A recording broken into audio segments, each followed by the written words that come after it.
नमस्ते एवरीवन, बोलिए सत्य सनातन वैदिक धर्म की जय। क्या हाल चाल आप सबके, कैसे चल रहे हैं सब? I am back on live 7 to 8 and we are continuing Mimamsa philosophy. अब हमने कंटिन्यू करना है the nature of knowledge, right. कल हमने वाद संवाद देखा था कि मीमांसा में on what basis there is वाद संवाद, किस बेसिस पे वो डिस्कशन करते हैं। और आज हम देखेंगे the nature of knowledge. All knowledge involves the knower, the known object, and the knowledge at the same identical moment. ये कहते हैं कि knower के कौन जान रहा है, the know object के किस चीज़ को जान रहा है, and the knowledge at the same identical moment. All knowledge, whether perceptual, inferential, or any other kind, must necessarily reveal the self and the knower directly. Thus, as in all knowledge, the self is directly and immediately perceived. All knowledge may be regarded as perception from the point of view of self. The division of the pramanas as pratyaksha, perception, anumana, inference, etc., is from the point of view of the object of knowledge with reference to the varying modes in which they are brought within the purview of knowledge. The self itself, however, has no illumining or revealing powers. For then, even in deep sleep, we could have knowledge for the self in present, even then, as is proved by the remembrance of dreams. It is knowledge, samvad, that reveals by its very appearance both the self, the knower, and the object. It is generally argued against the self-illuminative character of knowledge that all cognitions are of the form of object they are said to reveal. And if they have the same form, we may rather say that they have same identical reality too. The Mimamsa answers to these objections is that if the cognition and the recognized were not different from one another, they could not have been felt as such. And we could not have felt that it is by cognition that we apprehend the cognized objects.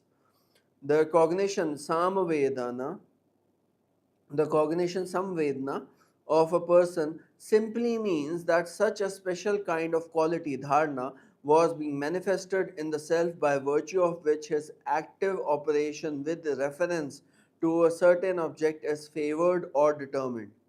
And the object of cognition is that the reference to which the active operation of the self has been induced.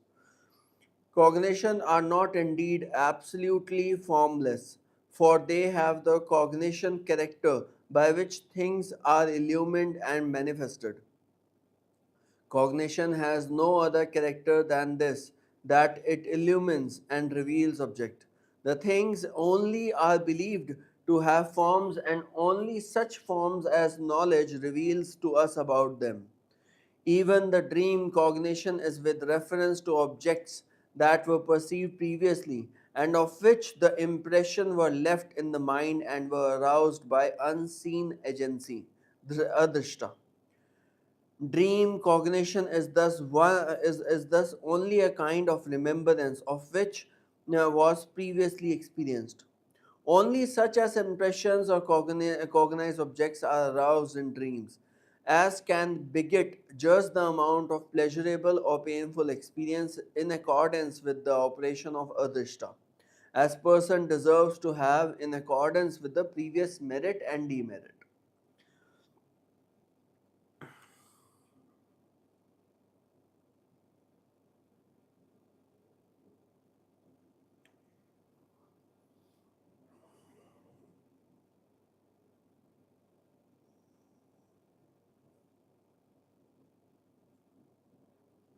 यानी कि जो भी हम perceive करते हैं उसका अपना एक कंटेक्स्ट होता है, what ever the context is हम उसके बेसिस पे ही परसीव करते हैं. The argument was कि अगर light, knowledge is the light which illuminates everything, which illuminates the knower, the knowledge and the receiver. But जब आप इसके एग्जाम्पल से देखेंगे, in that the example that they have given is कि जैसे हम ड्रीम है, ड्रीम देखते हैं तो ड्रीम में भी एक कंटेक्चुअल आपको ड्रीम आता है और आप उसको एक कंटेक्स्ट में देख पाते हैं, कंटेक्चुअल रिलेट कर पाते हैं। वैसे ही दे हैव सेड कि it deserves I mean only such of the impression of cognized objects are aroused in dreams as can beget just the amount of pleasurable or painful experience in accordance with the operation of adhishta as the person deserves to have in accordance with the previous merit or demerit। यानी कि हम जो भी चीज़ देखते हैं वो previous merit और demerit पे ही देखते हैं ना। अगर जैसे हमें पता है कि आगे फ़ोन है, ठीक है, क्या उसका क्या मेरिट है, क्या डीमेरिट है, what is phone and how these phones are working, तो that is merit and demerit. The Prabhakar Mimamsa is in refuting the arguments of those who hold that our cognitions of objects are themselves cognized by some other cognition, says that this is not possible, since we do not experience any such double cognitions, and also because it would lead us to regressus ad infinitum. For if a second cognition is necessary to interpret the first, then that would require a third, and so on. If a cognition would be the object of another cognition, then it could not be self valid. The cognition is not, of course, unknown to us, but that is, of course, because it is self cognized and reveals itself to us the moment it reveals its objects. From the illumination of objects also, we can infer the presence of this self-cognized knowledge. But it is only its presence that is inferred and not the cognition itself. For inference can only indicate the presence of object and not in the form in which it can be apprehended by perception. Pratyaksha. Prabhakar draws a subtle distinction between the perceptuality, samvedatva, and being object of knowledge, pramayatva. A thing can only be apprehended samvedayata by perception, whereas inference can only indicate the presence of an object without apprehending the object itself. Our cognition cannot be apprehended by any other cognition. Inference can only indicate the presence of existence of knowledge but cannot apprehend the cognition itself. Kumarila also agrees that with Prabhakara in holding that perception is never the object of another perception and that it ends in the direct apprehensibility of object of perception. But he says that every perception involves a relationship between the perceiver and the perceived, wherein the perceiver behaves as an agent whose activity in grasping the object is known as cognition. This is indeed different from the Prabhakara view that in one manifestation of knowledge, the knower, the known, and the knowledge are simultaneously illuminated, the doctrine of Tripati Pratyaksha. The doctrine of Tripati Pratyaksha यही है कि तीनों चीज़ें एक साथ आपको आ रही हैं, बट इसमें उनका आर्ग्यूमेंट ये है कि जो नॉन एंटिटी है वो हमारे पास्ट एक्सपीरियंस के बेसिस पे ही हम कॉग्नाइज कर पा रहे हैं। अगर हम पास्ट एक्सपीरियंस से कॉग्नाइज नहीं कर पाते then it would have been a different thing, but हम पास्ट एक्सपीरियंस से उसे कॉग्नाइज कर पा रहे हैं, पास्ट एक्सपीरियंस से उसको आइडेंटिफाई कर पा रहे हैं। तो वो कह रहे हैं कि नहीं, एक टाइम पे तो नहीं होता है, हमें जो पास्ट एक्सपीरियंस है उसके बेसिस पे ही हमें ये सारा ज्ञान मिलता है। The psychology of illusion. The question, however, arises that if all apprehensions are valid, how are we to account for illusory perception, which cannot be regarded as valid? The question, however, arises if all apprehensions are valid, how are we to account for illusory perception which cannot be regarded as valid? Illusory perception जैसे हमने पहले बात की थी oasis का, या फिर हमें कोई बलेखा लग गया, rope and snake, right? The problem of illusory perception and its psychology is a very favorite topic of discussion in Indian philosophy. Omitting the theory of illusion of the Jains called Satkhyati, which we have described before, and of the Vedantists, which we shall describe in the next chapter. There are three different theories of illusion, whereas Atma Khyati, Viparita Khyati, and Anyatha Khyati, and Akhyati of the Mimamsa school.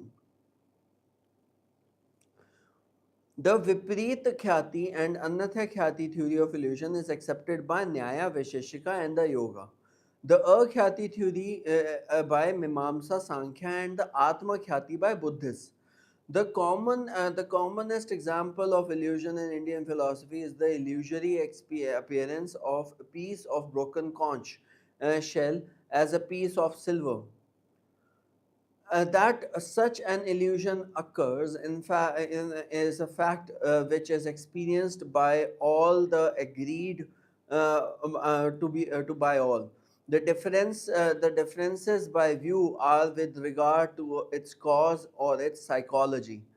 The idealist Buddhists who deny the existence of external world and think that there are only the forms of knowledge generated by the accumulated karma of past lives hold that just as in the case of correct perception, so also in the case of illusory perception, it is the flow of knowledge which must be held responsible.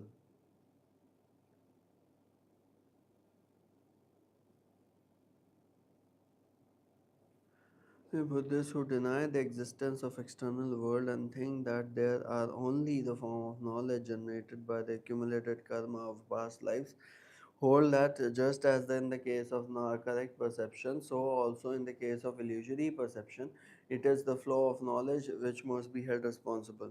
हाँ, तो इसमें वही कह रहे हैं कि जो आपका पास्ट नॉलेज है, पास्ट एक्सपीरियंस है, उसके बेसिस पे आपको नॉलेज परसीव होता है.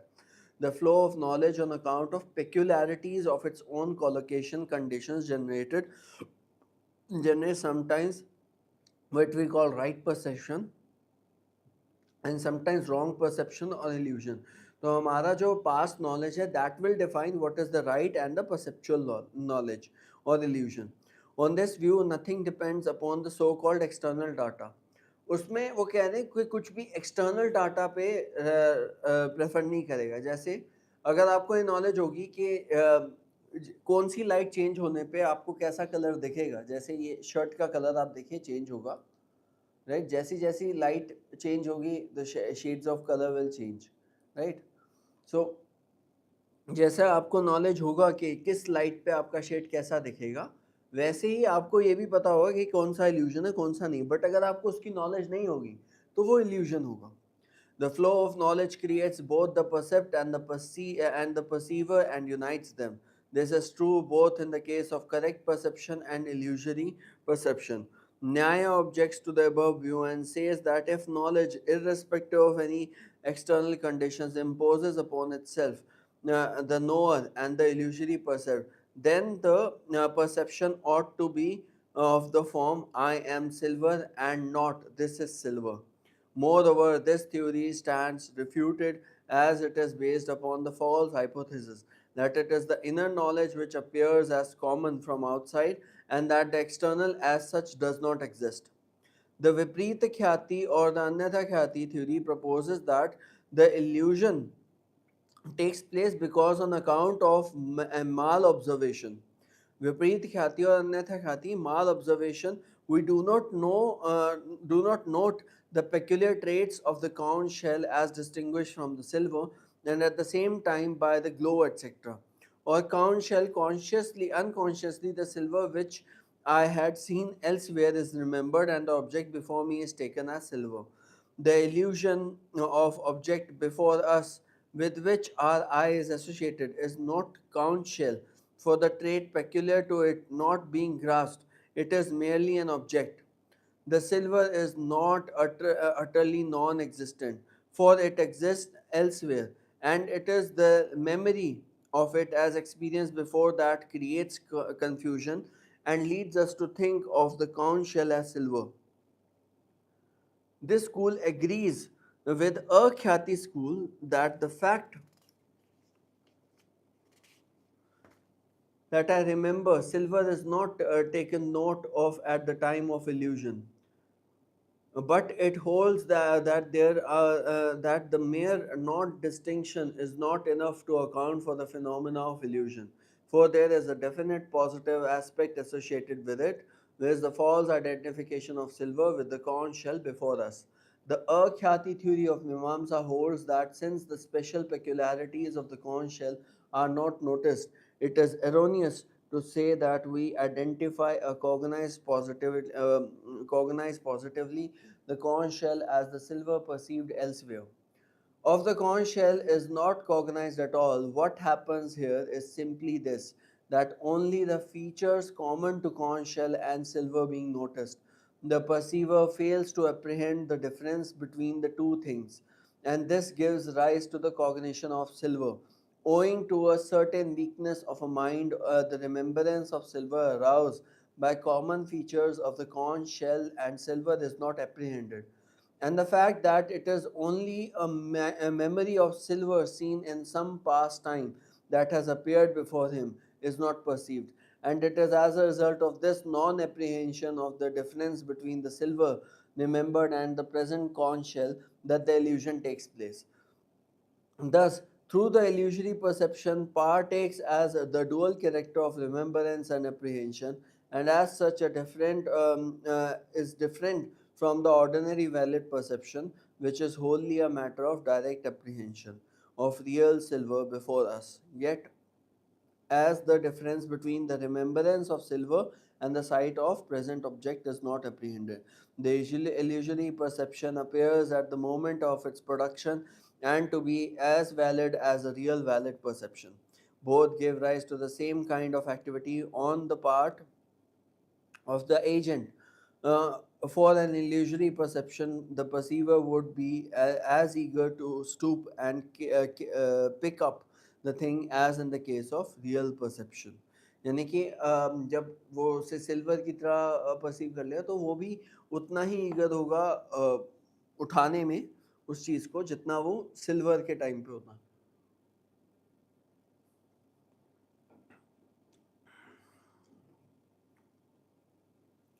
Both give rise to the same kind of activity on the part of the agent. For an illusory perception, the perceiver would be as eager to stoop and pick up the thing as in case of real perception.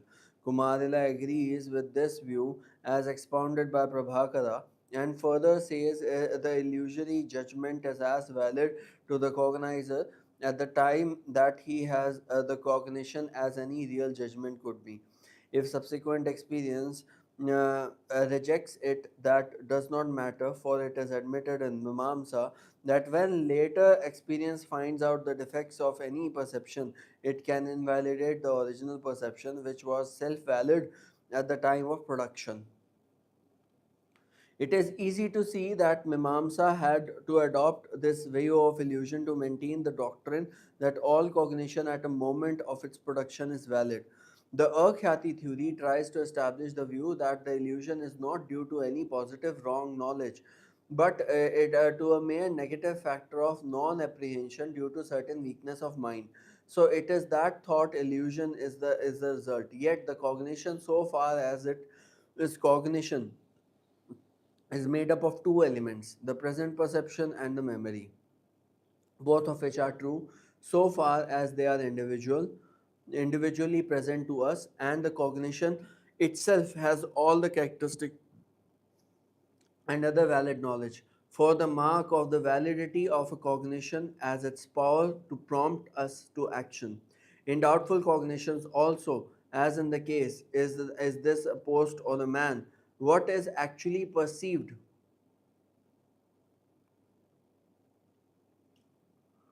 is some tall object, and thus far it is valid too. But when this perception gives rise to two different kinds of remembrance of the pillar and the male, doubt comes in. So the element of apprehension involves a doubt cognition should be regarded as self-valid as any other cognition. अब doubt भी तो self-valid ही होगा ना, because it's a doubt. Guys, आज के लिए इतना ही. I am really sorry due to some reason आज mood ही नहीं है for this live. But Saturday Sunday there will be mega lives, तो बड़े बड़े लाइव किए जाएंगे on Saturday Sunday क्योंकि Saturday Sunday छुट्टी है. I hope you like this video. If you like this video, please kindly like, share and subscribe my